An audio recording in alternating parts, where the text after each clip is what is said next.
Bigyan kayo ng pagkakataon, anong tatak ang gusto niyo bilang kontrabida? Kasi nariyan, you have Gladys Reyes, I think one of the best. You have Miss Celia Rodriguez. You have the late Sherry Hill, di ba? Saan kayo papunta in the context of being an anti-hero? I think sa akin, gusto ko makilala bilang kontrabida na mararamdaman mo kung bakit siya naging kontrabida. The kind of villain that you will love to hate ba, kumbaga dun sa nag-start yan sa Voltes 5. Yun, kumbaga kahit masama siya, mararamdaman mo yung puso niya kung bakit siya naging masama. May Makaka-relate ka sa kanya. Yes. That there is a story behind. Yes. There's always a root cause. Ako naman, sa pagiging kontrabida, gusto ko matandaan nila na hindi lang yung physical or like nakikita nila with my facial reactions, but also sa mata talaga. Na tipong maawa din sila sa'yo at the same time. Yes. Type of kontrabida. Saan siya nanggagaling? Ang pinanggagalingan niya? Anong Oo, kwento niya? ganun talaga. Bakit siya maldita? Because there is a story. Yes, diba? There is always. always a story. Pero punta naman tayo sa pagiging sexy. You're really sexy. How much hard work do you put into, being sexy? I mean, does it take a lot of effort, a lot of money, a lot of time? Everything. Talaga?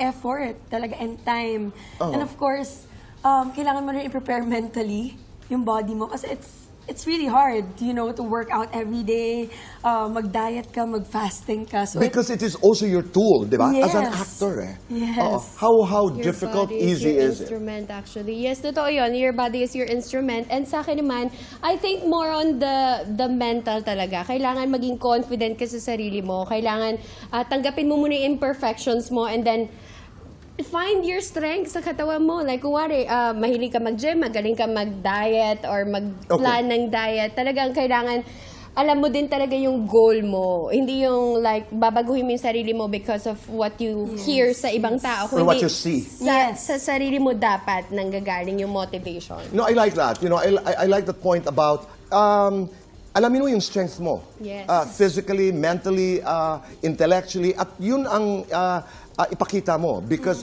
that becomes your equity. Yes. Ibig sabihin, you have good shoulders or maganda ang buhok, maganda ang kamay, maganda ang mata. So, hahanapin mo yun.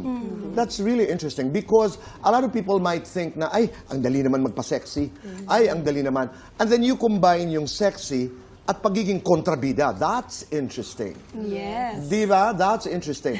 And kayong dalawa, napakaswerte because you had the chance to work with one of the greatest directors in this country. Yes. And I'm talking about ang dakilang Loris Guillen. Yes. Tell me about your experience. Ano ang inyong natutunan kay Direk Loris? Lizelle, ikaw. Sa akin po, isa sa mga natutunan ko sa kanya is yung isang aktor, hindi siya nagbibitaw ng linya ng hindi mo minimin. Kailangan alam mo kung bakit mo siya sinasabi yung mga lines. And also, yung pag-arte, hindi siya mask.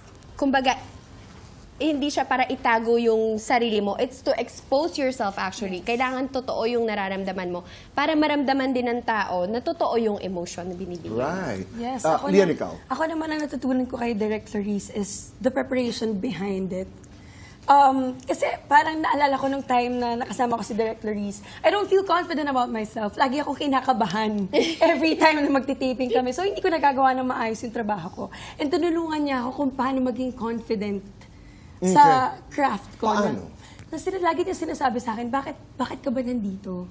Nung nag-audition ka, ikaw ang pinili ko. Okay. Lagi mong tatandaan yun kasi may nakita akong something. Yes. Oo. At saka yung kaba, you can turn that into energy. Yes. Di ba? Kasi lahat naman tayo kinakabahan. But there is a technique and you learn that through the years. Di ba?